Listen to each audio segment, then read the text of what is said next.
গো, কি হয়েছে তোমার? এত চুপচাপ বসে কি ভাবছো? না, ভাবছিলাম যে রুটি তো আমরা ছিঁড়েই খাই, তা এত কষ্ট করে গোল বানানোর মানেটা কি? এটা লজিকটা কিন্তু আমি খুঁজে পাচ্ছি না।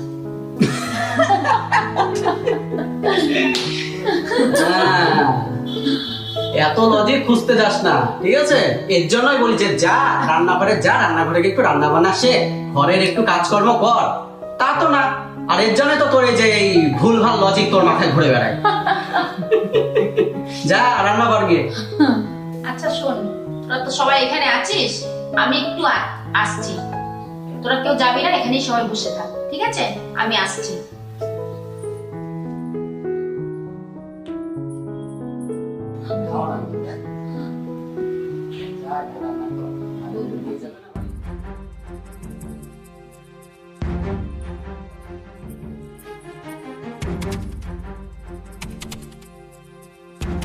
আরে বাস, শাশুড়ি মার হাতে গয়নার বাস্ক।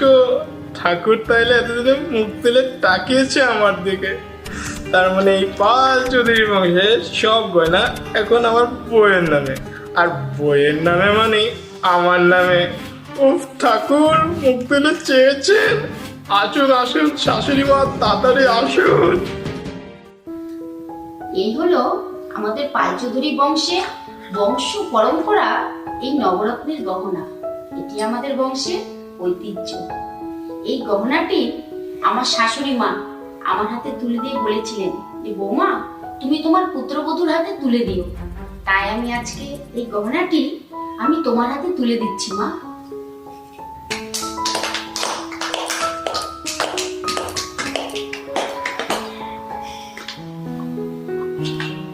আর ঋতুমা,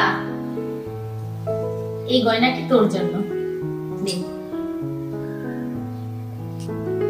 বাহ, দিদির বইয়ের জন্য নবরত্ন হার আর আমার বইয়ের জন্য এক ভরি সোনা। থাক, ঠিকই আছে। অত ভারী সোনা পরে ও হাঁটতে পারতো না। এটাই খুব সুন্দর হয়েছে। হ্যাঁ মা, গয়নাটা খুব সুন্দর হয়েছে, আমার খুব পছন্দ হয়েছে।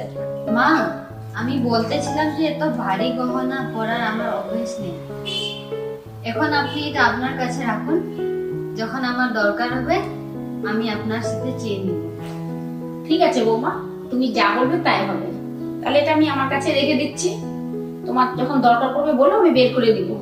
আর এখন তোমরা যাও, যার যার ঘরে গিয়ে তোমরা সবাই রেস্ট করো, ঠিক আছে? ঠিক আছে, চলো তাহলে। এই তুই রান্না করে যা, কাজ কর।